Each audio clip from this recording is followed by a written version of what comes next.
SS Rajamouli గారు కుంభ poster release చేసినప్పుడు ఒక మిక్స్డ్ రియాక్షన్ వచ్చింది. చాలామందికి ఆ పోస్టర్ నచ్చినా కూడా కొంచెం సర్ప్రైజింగ్ అనిపించింది. అదే ఇది రాజమౌళి గారి మూవీ అయినా ఇప్పటివరకు ఆయన periodic dramas, mythology based movies తీసిండు.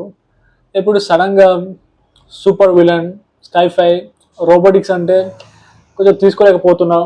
లేదా ఆ పోస్టర్ క్వాలిటీ కూడా ఇంకా ఆయన మూవీ అంటే స్టాండర్డ్స్ హైలో ఉంటాయి కాబట్టి ఆ స్టాండర్డ్స్ మ్యాచ్ చేయలేకపోయారు. సంథింగ్ ఏదో ఒక రకంగా మిక్స్డ్ ఒపీనియన్స్ అయితే వచ్చినాయి.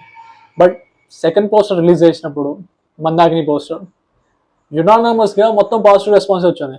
టు బి ఆనెస్ట్ పోస్టర్ అయితే స్టన్నింగ్. అందులో ప్రియాంక చోప్రా గారు చాలా బ్యూటిఫుల్గా ఉన్నారు, స్టన్నింగ్గా ఉన్నారు.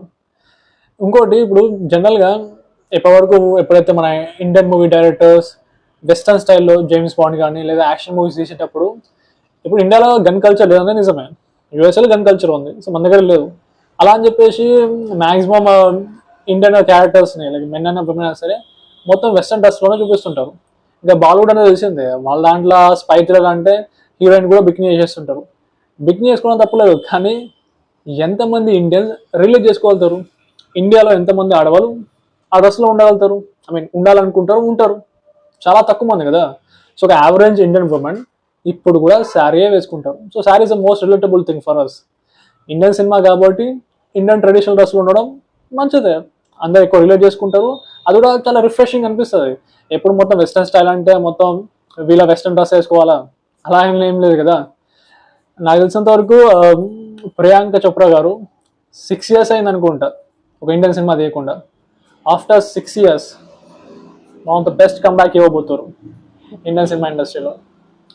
అలాగే ఇప్పుడు వెరైటీ అనే వెబ్సైట్ తమ యూట్యూబ్ ఛానల్లో ఈ గ్లోబ్ రాటల్ ఈవెంట్ని స్ట్రీమ్ చేస్తుంది. మనకైతే నేను చెప్తాను కదా, మన హాస్టల్లో చూస్తారు చాలామంది. జస్ట్ ఇన్ కేస్ హాట్స్టార్ కాకుండా మీకు యూట్యూబ్ అయితే లైక్ ఫ్రీ ఉంటుంది కదా, హాట్స్టార్ అయితే ప్రీమియం కట్టాలి. సో ఒకవేళ మీరు యూట్యూబ్లో చూడాలనుకుంటే VPN యూజ్ చేసి యూట్యూబ్లో చూడడం better, just in case Hotstar premium escape అవ్వాలంటే. And that's it guys, see you again.